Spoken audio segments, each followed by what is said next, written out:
ये कहानी एक ऐसी लड़की के बारे में है जो लोगों को उनका पार्टनर ढूंढने में मदद करती है। लेकिन आप तो जानते हैं कि कोचेस खुद नहीं खेलते, इसलिए उस लड़की को अपने लिए कोई पार्टनर नहीं मिलता। फिर उसकी जिंदगी में कुछ ऐसा होता है कि सब बदल जाता है। मूवी की शुरुआत कहानी की फीमेल लीड मीला से होती है, जो एक रेस्टोरेंट में एक आदमी के पास जाती है, जिसे वो सनफ्लावर्स का बुके देती है। वो आदमी कहता है, मैंने अपनी गर्लफ्रेंड को कॉल की है, वो बस यहाँ पहुँचने ही वाली है। मीला उससे दूर एक टेबल पर जाकर बैठ जाती है। कुछ देर बाद उस आदमी की गर्लफ्रेंड आती है, तो वो आदमी मीला का दिया हुआ बुके उसे देता है, जो देखकर उसकी गर्लफ्रेंड बहुत खुश होती है। ये देखकर मीला उस आदमी को आंख मारती है और वहाँ से उठकर चली जाती है। अगले सीन में मीला अपनी दोस्त की शादी में जाती है, जहाँ उसकी दोस्त का हस्बैंड उसे कहानी के मेन लीड एडम से मिलवाता है और बताता है कि ये मेरा कजन है। मीला उससे हाथ मिलाते हुए कहती है, तुमसे दोबारा मिलकर अच्छा लगा, जिस पर मीला की दोस्त और उसका हस्बैंड हैरान हो जाते हैं कि ये पहले कब मिले। यहाँ एक फ्लैशबैक दिखाया जाता है जिसमें मीला एक बार में गई थी, जहाँ उसे एडम अकेला बैठा नजर आता है, तो मीला उसके पास जाकर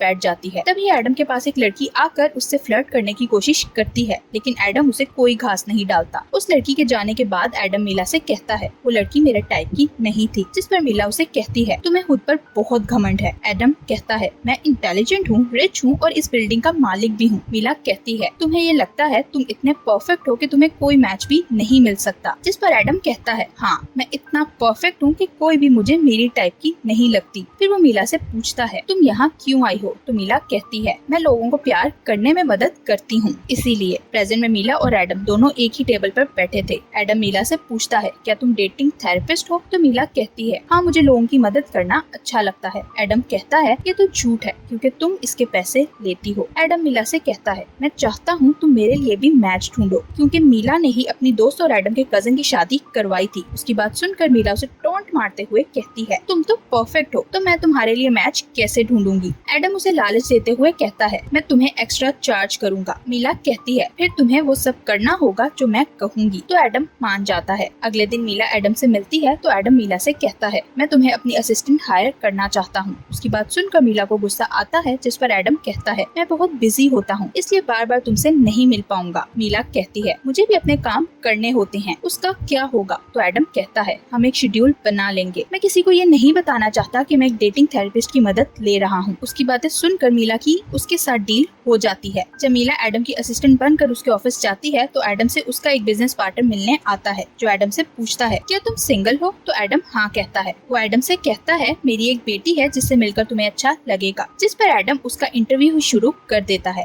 एडम उस आदमी से मुख्तलिफ बातें पूछता है, जैसे क्या वो फ्रेंच और इटालियन बोल सकती है। इसी तरह के बहुत सारे सवाल पूछने के बाद एडम उस लड़की को रिजेक्ट करते हुए कहता है, वो मेरे टाइप की नहीं है। उसके जाने के बाद मीला ऑफिस जाकर एडम पर गुस्सा करती है और उससे पूछती है, क्या तुमने कभी किसी लड़की की ऑफर एक्सेप्ट की भी है? तो एडम मना करता है। मीला उसे कहती है, तुम्हें किसी की ऑफर एक्सेप्ट करनी चाहिए, इसलिए तुम्हें उस आदमी की बेटी के साथ एक बार डेट पर जाना चाहिए। एडम कहता है, मैं अपने बिजनेस पार्टनर्स को अपनी पर्सनल लाइफ से दूर रखता हूँ, जिस पर मीला कहती है, मैं तुम्हारी थेरेपिस्ट हूँ, इसलिए तुम्हें वो करना होगा जो मैं कह रही हूँ। मीला के कहने पर एडम अपने पार्टनर की बेटी के साथ डेट पर जाता है, जहाँ उसके साथ मीला भी जाती है, जो दूर बैठकर एडम को ऑब्जर्व कर रही थी। लेकिन एडम को वो लड़की कुछ खास पसंद नहीं आती। कुछ देर बाद एडम मीला को लेकर एक और ब्लाइंड डेट पर जाता है, जहाँ मीला उसकी टेबल से कुछ दूर बैठकर उसे देखने लगती है। एडम के साथ जो लड़की डेट पर आई थी, वो एडम के साथ फ्लर्ट करते हुए उससे टच करने की कोशिश करती है, लेकिन एडम उसे कोई रिस्पॉन्स नहीं देता, बल्कि वो मीला को ही देख रहा था, जो उसे लड़की के साथ बातें करने का कहती है। लेकिन एडम उसकी बात को इग्नोर कर देता है। डेट से वापस जाने के बाद मीला उससे पूछती है, क्या तुम्हें पता नहीं चला वो लड़की तुम्हारे साथ फ्लर्ट कर रही थी? एडम कहता है, मैं जानता हूँ, लेकिन मुझे वो लड़की पसंद नहीं आई। एडम की बात सुनकर मीला का मुंह बन जाता है, क्योंकि एडम को कोई लड़की पसंद ही नहीं आ रही थी।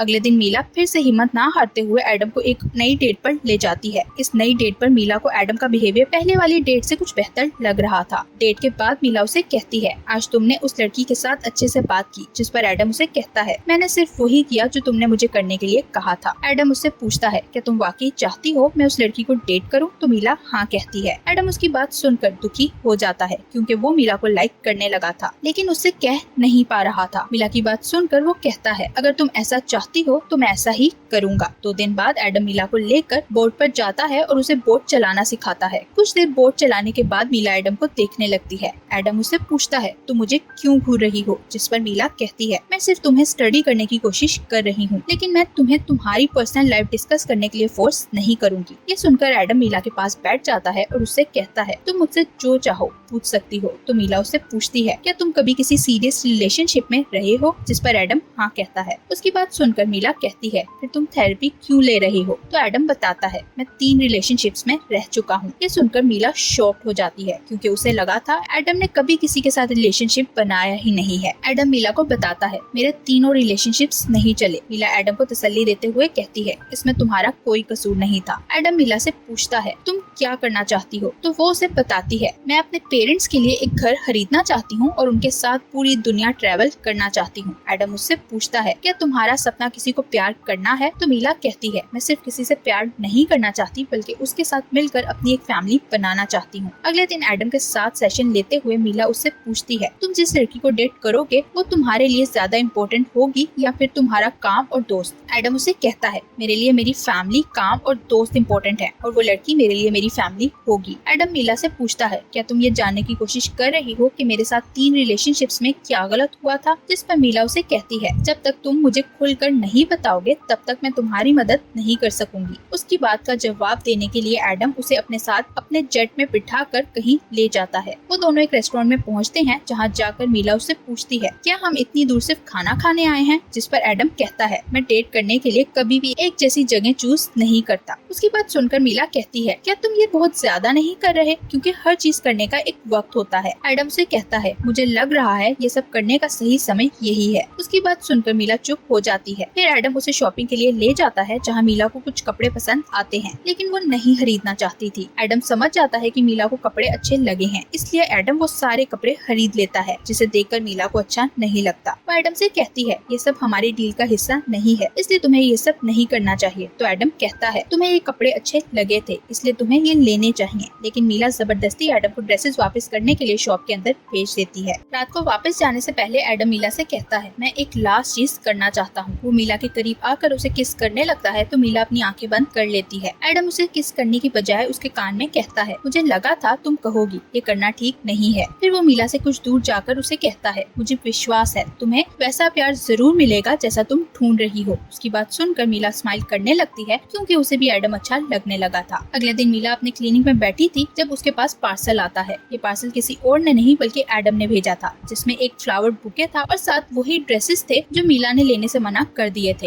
ये देखकर मीला स्माइल करने लगती है क्योंकि उसे एडम का ये सब करना अच्छा लग रहा था। एडम जिस आखिरी लड़की के साथ डेट पर गया था उसका नाम सोफिया था। सोफिया एडम से मिलने के लिए उसके ऑफिस जाती है और एडम को हग करते हुए कहती है मैं तुम्हें मिस कर रही थी इसलिए मिलने के लिए आ गई। वो एडम के साथ डिनर पर जाती है तो मीला भी उनके साथ जाती है। मीला उन दोनों की टेबल से कुछ दूर बैठकर उन्हें ऑब्जर्व करने लगती है। वो नोटिस करती है एडम सोफिया के साथ बहुत खुश था लेकिन मीला को अब एडम का किसी और के साथ खुश होना अच्छा नहीं लग रहा था। अगले दिन मीला एडम से कहती है मुझे लगता है सोफिया तुम्हारे लिए बिल्कुल ठीक मैच है और तुम दोनों साथ बहुत अच्छे भी लगते हो। कुछ देर बाद सोफिया वहाँ आती है और एक बार फिर से एडम को हक करती है जो हमेशा की तरह मीला को अच्छा नहीं लगता। सोफिया एडम को लेकर वहाँ से चली जाती है लेकिन मीला उसके जाने पर खुश होने की बजाय उदास हो जाती है। एडम और सोफिया गोल्फ खेलने जाते हैं तो मीला को भी ना चाहते हुए उनके साथ जाना पड़ता है। गोल्फ खेलने के बाद सोफिया एडम से कहती है मैं आज रात अकेले तुम्हारे साथ डिनर पर जाना चाहती हूँ, जिस पर एडम मान जाता है। एडम के मानने पर मीला हर्ट होती है। घर आने के बाद मीला एडम और सोफिया के बारे में सोचकर रोने लगती है और उन दोनों के बारे में सोचते सोचते वो सारी रात सो भी नहीं पाती। अगली सुबह मीला ऑफिस लेट जाती है तो एडम उसे ढूंढने लगता है। कुछ देर बाद उसे मीला नजर आती है तो वो सुकून का सांस लेता है। एडम को मीला ठीक नहीं लगती इसलिए वो पूछता है क्या तुम ठीक हो। मीला उसकी बात सुनकर सोचती है इस पर वार करने का ये सही समय है। वो एडम से कहती है आज रात मैं डेट पर जाने वाली हूँ इसलिए मुझे कुछ रेस्ट करने की जरूरत थी। डेट का सुनकर एडम चुप हो जाता है क्योंकि उसे अच्छा नहीं लग रहा था कि मीला उसके अलावा किसी और के साथ डेट पर जाएगी। रात को मीला जहाँ डेट पर जाती है वहाँ एडम भी सोफिया के साथ पहुँच जाता है। उन दोनों को देखकर मीला हैरान हो जाती है। सोफिया मीला के पास आती है और उस लड़की के साथ अपना और एडम का इंट्रोडक्शन करवाती है जिसके साथ मीला डेट पर आई थी। मीला और एडम दोनों ही एक दूसरे को किसी और के साथ देखकर जेलस हो रहे थे लेकिन वो कुछ कर भी नहीं पा रहे थे। अगले दिन ऑफिस में मीला एडम से कहती है मेरा काम तुम्हारे साथ खत्म हो गया है इसलिए अब हमें अपनी डील को खत्म कर देना चाहिए। एडम उसकी बात सुनकर कहता है मुझे विश्वास नहीं है कि मैं और सोफिया डेट कर सकेंगे। मीला उससे पूछती है क्या तुम उसे लाइक करते हो तो एडम हाँ कहता है। मीला उसे कहती है फिर तुम दोनों एक दूसरे के लिए बिल्कुल ठीक हो। एडम मीला से कहता है अभी हमारी डील खत्म होने में 10 दिन बाकी है। मीला कहती है हम मिलने के लिए दोबारा कोई शेड्यूल बना सकते हैं। एडम उसे पूछता है क्या अब तुम उसी लड़के से मिलोगी जिसके साथ तुम डेट पर गई थी। एडम उसे कहता है तुम उसे पसंद नहीं करती, तो मीला चुप हो जाती है क्योंकि एडम सच कह रहा था। तभी एडम को उसके एम्प्लॉय मीटिंग के लिए बुलाता है, तो वो मीला से कहता है हम इस बारे में बाद में बात करेंगे। एडम मीटिंग में जाता है लेकिन उसका सारा ध्यान मीला पे था, इसलिए वो उसके क्लिनिक पहुंच जाता है जहाँ वो एक सेशन ले रही थी। एडम मीला को बाहर बुलाकर उससे पूछता है तुम ये जॉब क्यों छोड़ रही हो? तो मीला कहती है तुम्हें सोफिया मिल गई है इसलिए मेरा काम खत्म हो गया है। एडम उसे कहता है मैं चाहता हूँ तुम सिर्फ हम दोनों के बारे में बात करो। मीला उसे कहती है हमारी डील हुई थी, मैं तुम्हें मैच ढूंढने में मदद करूंगी और ये सिर्फ एक डील थी। एडम को उसकी बात सुनकर गुस्सा आता है, इसलिए वो मीला से कहता है मैं समझ गया हूँ, मैं तुम्हारे लिए सिर्फ एक क्लाइंट से ज्यादा कुछ नहीं हूँ, इसलिए मैं कल तुम्हारे पैसे ट्रांसफर कर दूंगा। मीला उसे रोकना चाहती थी लेकिन नहीं रोक पाती और एडम उसे उदास छोड़कर वहाँ से चला जाता है। 3 माह बाद का सीन दिखाया जाता है जिसमें मीला अपनी बेस्ट फ्रेंड के साथ कोरिया जाती है। वो एक जगह पर अकेली खड़ी एंजॉय कर रही थी जब अचानक पीछे से एडम फ्लावर्स का बुके लिए उसके पास आता है। मीला उसकी तरफ पैक करके खड़ी थी, इसलिए जैसे ही वो पीछे मुड़ती है उसका बैलेंस खराब हो जाता है, जिस पर एडम उसे संभाल लेता है। एडम उसे पूछता है तुम यहाँ क्या कर रही हो? तो मीला बताती है मैं अपनी दोस्त के साथ यहाँ वेकेशंस पर आई हूँ। फिर वो एडम से यहाँ आने का कारण पूछती है तो एडम बताता है मेरे पेरेंट्स ने यहाँ होटल बनाया है इसलिए मैं यहाँ उसकी ओपनिंग के लिए आया हूँ। फिर वो दोनों एक दूसरे को बेस्ट विशेस देकर अपने रास्ते निकल जाते हैं। एडम से मिलने के बाद मीला जहाँ भी जाती है उसे हर जगह एडम ही नजर आ रहा था। मीला को हर लड़के का फेस एडम के फेस जैसा लगने लगा था। रात को मीला घूमने के लिए अकेली ही बाहर जाती है और तभी उसके पास एडम भी आ जाता है। मीला उसे गौर से देखने लगती है क्योंकि उसे खुद पर शक होने लगा था। एडम उससे बात करता है तो उसे विश्वास हो जाता है ये एडम ही है। एडम उसे अपने होटल में डिनर पार्टी के लिए इनवाइट करता है, जिस पर जाने से पहले तो मीला मना करती है पर एडम के इसरार पे उसे मानना ही पड़ता है। अगली रात मीला अपनी फ्रेंड के साथ पार्टी में जाती है जहाँ एडम मीला को देखते ही उसके पास आ जाता है। मीला एडम से सोफिया के बारे में पूछती है तो एडम कहता है हमारे पेरेंट्स एक दूसरे के अच्छे दोस्त हैं इसलिए हम भी दोस्त हैं। मीला उससे पूछती है उस दिन तुमने जो फ्लावर का बुके लिया था वो सोफिया के लिए नहीं था? उसकी बात के जवाब में एडम कुछ नहीं कहता और उसी वक्त हॉल की लाइट्स ऑफ हो जाती हैं। एडम मीला का हाथ पकड़कर उसे हॉल के बीच में ले जाता है और उससे पूछता है तुम जब इस हॉल में आई तो तुम सबसे पहले किसका चेहरा देखना चाहती थी? जिस पर मीला कहती है तुम्हारा। फिर मीला इधर उधर देखती है तो उसे हॉल में अपनी दोस्त नजर आती है जिसकी शादी उसने एडम के कजन के साथ करवाई थी। मीला को हॉल में अपने मॉम डैड भी नजर आते हैं। एडम मीला से कहता है मैं तुमसे प्यार करता हूँ इसलिए तुम्हें खुद से दूर नहीं कर सकता। मीला उससे पूछती है तुम्हें कैसे पता था मैं यहाँ आने वाली हूँ? तो एडम कहता है तुम्हें मैं ही यहाँ लेकर आया था, तुम्हारी दोस्त इस सारे प्लान में शामिल थी। एडम मीला से पूछता है क्या तुम मुझे डेट करोगी? तो मीला हाँ कहती है। ये सुनकर एडम उसे हग कर लेता है। फिर एडम अपनी फैमिली से मीला का इंट्रोडक्शन करवाता है और यही मूवी की हैप्पी एंडिंग हो जाती है। Thank you for watching.